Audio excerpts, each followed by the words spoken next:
নমস্কার বন্ধুরা, রুষাস কিচেনে আপনাদের সবাইকে স্বাগত। রোজগার একঘেয়ে চিকেনের ঝোল কষা থেকে স্বাদ বদলাতে কিন্তু ট্রাই করতে পারেন আজকেই নতুন রেসিপিটি। আজকের রেসিপিটির নাম মাংসের পাতুরি।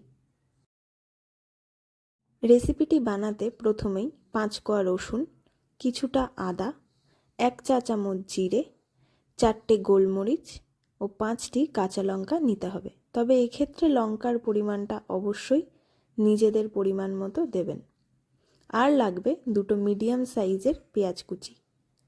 পেঁয়াজ বাদে বাকি সব কটা মশলার পেস্ট বানিয়ে নিতে হবে। আমি এক্ষেত্রে শিলনোড়ার ব্যবহার করলাম, আপনারা চাইলে মিক্সিতেও পেস্ট করে নিতে পারেন।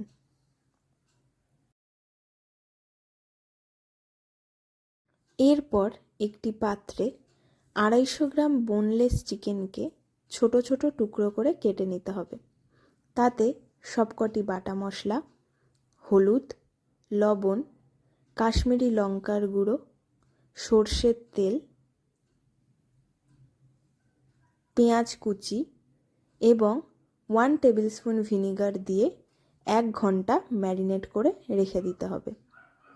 এক্ষেত্রে ভিনিগারের পরিবর্তে আপনারা 1 টেবিল স্পুন পাতিলেবুর রসও ব্যবহার করতে পারেন। এই রান্নার মূল উপকরণ কিন্তু কলাপাতা। এক্ষেত্রে 4টি পরিষ্কার কলাপাতাকে আগুনে ভালো করে সেকে তাতে সর্ষের তেল মাখিয়ে নিতে হবে। এরপর একটি তাওয়ায় 2টি কলাপাতাকে রেখে তার ওপর ম্যারিনেট করা মাংস দিয়ে তার চারিদিকে সরু সরু করে কুচানো লবণ ও হলুদ মাখানো আলু দিয়ে দিতে হবে।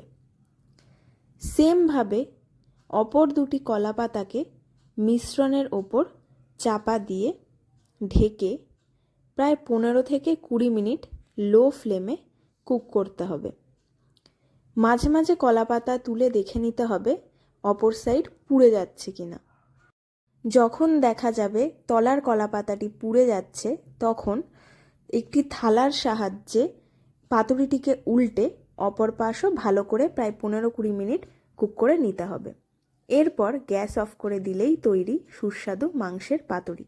গরম গরম ভাতের সাথে সার্ভ করলে কিন্তু খুবই ভালো লাগবে।